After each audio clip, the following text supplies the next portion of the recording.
दो जादुई बैल। राजेश नाम का आदमी अपनी पत्नी मीना के साथ रहता था। दोनों पति पत्नी बहुत ही लालची किस्म के व्यक्ति थे। राजेश के पास दो बैल थे। वह दोनों बैल पर बहुत अत्याचार करता था, उनसे 2 गुना काम करवाता था और खाने में कुछ भी अच्छा नहीं देता था। अब ये बैल दोनों निकम्मे हो गए हैं, अब ये बिल्कुल काम के नहीं है। अरे नहीं जी, ये निकम्मे नहीं, बूढ़े हो गए हैं। मुझे लगता है आपको अब नए बैल ले लेने चाहिए, वरना बैलगाड़ी खुद ही खींचनी होगी। मैं तो ले लूं, लेकिन इन बैलों का क्या करूं? आप ऐसा करो, इन बैलों को अच्छे से नहलाकर साफ सुथरा करके और 1-2 दिन अच्छे से खाना खिलाकर इन्हें बेच दो। हाँ बिल्कुल, तुम सही कह रही हो और किसी को पता भी नहीं चलेगा कि ये बैल कैसे हैं। वहीं राजू नाम का व्यक्ति अपनी पत्नी पूजा से कहता है, कुछ समझ नहीं आ रहा है। हमने अपने दोनों बीमार बैलों का कितना इलाज किया, लेकिन वह बेचारे एक एक करके दोनों ही मर गए। हाँ जी, अब करे भी तो क्या। अब हमें बैलों के बिना तो बड़ी मुश्किल हो गई है। अब हम व्यापारियों का अनाज कैसे आप लेकर जाया करेंगे? तुम चिंता बिल्कुल मत करो, मैं देखता हूँ कुछ पैसे उधार लेके नए बैल लेके आता हूँ।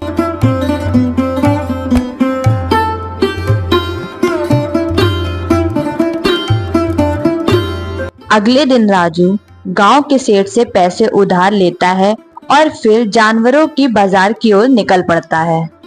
वहां राजेश अपने दोनों बैलों को लेकर खड़ा था। वह मन में यही सोच रहा था कि जल्दी वह बैल अच्छे से बिक जाएं। अरे ले जाओ भाई, बहुत सस्ते में 2 बैल 10,000 में ले जाओ भाई। अरे ये तो बहुत कम दाम में बैल बेच रहा है, वो भी 10,000 में 2 बैल। इतना सुन के राजू राजेश के पास दौड़ा चला जाता है बैलों को खरीदने। अरे भाई, ये दोनों बैल आप 10,000 में दे रहे हो क्या? लेकिन इतने सस्ते में क्यों दे रहे हो? अरे मेरी नौकरी शहर में लग गई है, इस वजह से मैं अपने पूरे परिवार के साथ वहां जा रहा हूँ। अब उन बैलों का वहां क्या काम, इस वजह से मैं इन्हें बेच रहा हूँ इतने सस्ते में। अरे वाह, धंधे को तो आग ही चाहिए थी और वो भी मिल गई। ए भाई सुनो जरा, ये दोनों बैल मुझे दे दो। राजू दोनों बैलों को खरीद कर घर ले आता है और दूसरे दिन अनाज की बोरी उन पर लाद के कुछ दूर चलता ही है कि वह दोनों बैल अचानक से रास्ते में गिर पड़ते हैं। अरे ये दोनों गिर क्यों गए? इतना तो वजन भी नहीं रखा मैंने इनके ऊपर। राजू बैलों को डॉक्टर को दिखाता है। बैलों को देखकर डॉक्टर राजू से कहता है, अरे ये बैल तो बहुत बूढ़े हो गए हैं और बहुत बीमार भी हैं ये तो। राजू डॉक्टर की बात सुनकर बहुत ही दुखी हो जाता है। अरे भाग्यवान, ये हमारे साथ क्या खेल हो रहा है? सोचा तो ये था कि अब 2 बैल हो गए हैं, काम ज्यादा बढ़ेगा, लेकिन हमारे साथ धोखा हुआ है। वो आदमी चालाकी के साथ ये दोनों बीमार बैल हमें बेच दिया। आप चिंता मत करो, दुखी क्यों होते हो? भगवान जी कोई ना कोई अच्छा रास्ता जरूर निकालेंगे। बेचारा राजू उधार ले लेकर अपने बैलों का इलाज कराता है, लेकिन अब उसके घर की हालत बहुत ही खराब हो चुकी थी। अरे भाग्यवान, अब मैं क्या करूं? कुछ समझ नहीं आ रहा है। धीरे धीरे सारे पैसे खत्म हो गए मुझसे, अब इन बैलों की हालत देखी न जाती और धीरे धीरे तुम्हारे सारे गहने मैंने बेच दिए। अब मैं क्या करूं भाग्यवान? आप इन बैलों को इनके मालिक को ही दे आओ। अगर इनका मालिक इनको रखना ही चाहता तो मुझे धोखे से क्यों बेचता? तभी एक साधु बाबा उनके घर के बाहर आकर जोर जोर से आवाजें देने लगते हैं। कुछ खाने को दो बेटा, भगवान तुम्हारा भला करेगा। ये लो बाबा, भोजन खा लीजिए। बाबा वहीं आंगन में बैठकर भोजन करने लगते हैं और राजू से पूछते हैं, ये दो बैल कैसे? ये लगता है दोनों बीमार हैं। अब क्या ही बताऊं बाबा, मैं बहुत परेशान हूँ। फिर राजू सारी बात बाबा जी को बताता है। तुम बहुत नेक इंसान हो बेटा, और तुम बहुत दयालु भी हो बेटा। दयालु तो बहुत हूँ बाबा, लेकिन दयालु होने से क्या फायदा? मेरे पास तो इनके इलाज के पैसे भी नहीं हैं। लोगों से बहुत कहा, लेकिन कहते हैं या तू भी इन्हें धोखे से बेचा या फिर इन्हें मार डाल। लेकिन बाबा, मैं इन्हें कैसे मार सकता हूँ? अब आप भी कुछ बताएं। बेटा, मैं तुम्हारी परेशानी समझ गया हूँ, लेकिन अब तुम कभी भी परेशान नहीं रहोगे।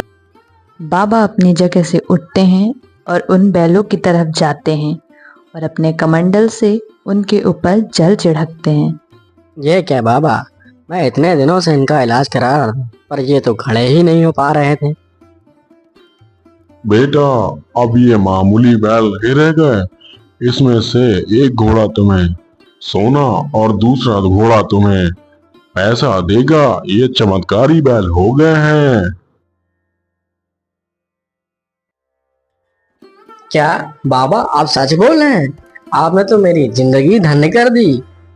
बाबा जी, मैं आपका बहुत बड़ा शुक्रगुजार हूँ। अगर आप जब भी इस रास्ते से निकलें तो अपना आशीर्वाद हमें दे के जाएं।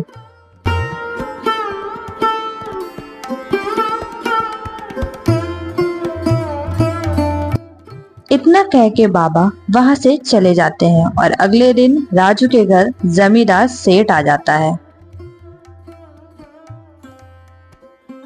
ए राजू के बच्चे, बाहर निकल।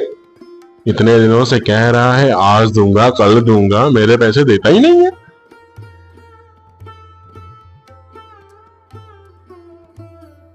आज मैं पैसे अपने लेके ही जाऊंगा। बाहर निकल। हाँ हाँ सेठ जी, मैं आपके पैसे शाम तक दे दूंगा। देखता हूँ तेरी शाम कब तक होगी। भाग्यवान, क्या हम इन बैलों से पैसे मांग के देखें? हाँ हाँ, चलो हम इनसे पैसे मांग कर देखते हैं। हे जादुई बैल, हमें पैसे दे दो।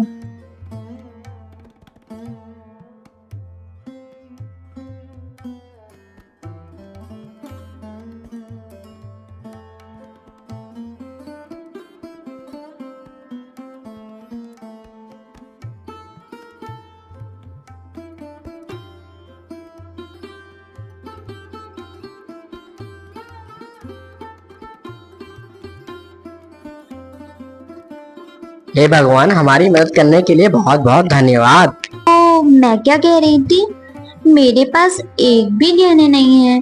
क्या हम इन बैलों से सोना निकलवा के गहने बनवा सकते हैं?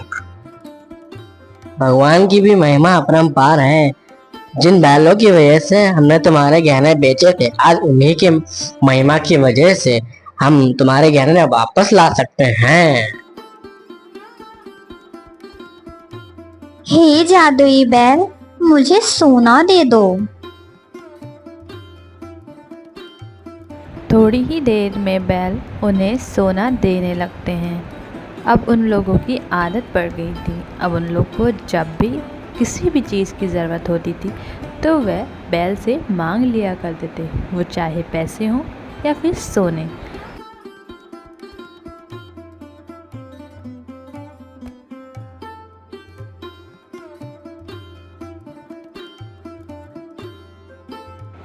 राजू दिल का बहुत अच्छा था।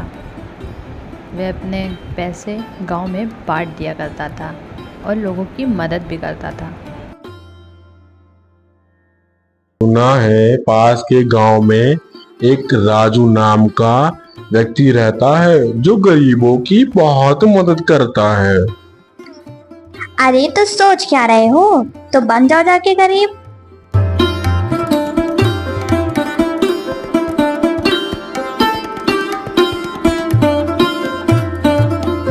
बहन जी, मैं बहुत मुसीबत में हूँ। सुना है आप गरीबों की बहुत मदद करते हो।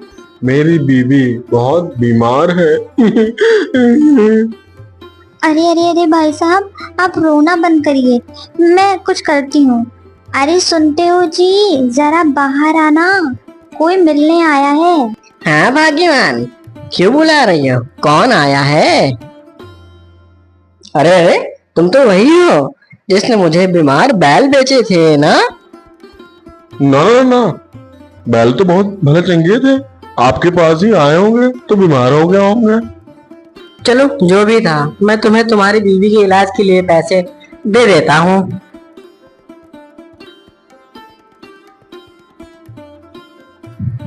हे जादुई घोड़े, मुझे पैसे दे दो।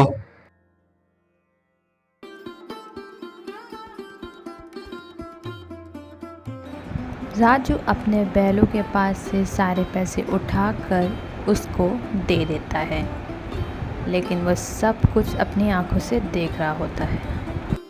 अरे ये बैल तो मेरे हैं, लेकिन ये जादुई कैसे हो गए? वो घर जाकर सारी बातें अपनी पत्नी को बता देता है। चलिए आज रात हम उन बैलों के पास चलेंगे और खूब सारे पैसे और सोना भी मांग लेंगे। वैसे भी वो हमें जानते हैं। दोनों पति पत्नी उन बैलों को चुराने के लिए अपने घर से निकल पड़ते हैं। रात ज़्यादा हो गई थी, उन्हें लग रहा था कि उन्हें ऐसा करते कोई नहीं पकड़ेगा, और वहाँ जाके उन्होंने बैल चुराने की कोशिश की। दे दो जादुई बैल, हमें पैसे और सोना दे दो तुम जरा मुझे। उसके इतना कहते ही बैल ने सोने देना शुरू कर दिया। वह देख के चौंक गए थे, आखिर ये कैसे हो रहा है। अजी सुनते हो, इन बैलों को हम अपने साथ ले चलते हैं, फिर जब मन चाहे हम इनसे सामान मांग सकते हैं। अपनी पत्नी की बात सुनकर उसने बैलों को खूंटे से खोलना शुरू किया। वैसे ही बैलों ने उस पर हमला कर दिया। अरे कोई बचाओ, कोई बचाओ, मेरे पति को कोई बचाओ, अरे कोई है। इतना शोर शराबा सुनकर दोनों पति पत्नी की नींद उड़ जाती है और वह बाहर देखने के लिए आते हैं आखिर बाहर चल क्या रहा है। अरे शांत हो जाओ मेरे बैलों, शांत हो जाओ। हम दोनों से गलती हो गई, आज के बाद हम ऐसा नहीं करेंगे।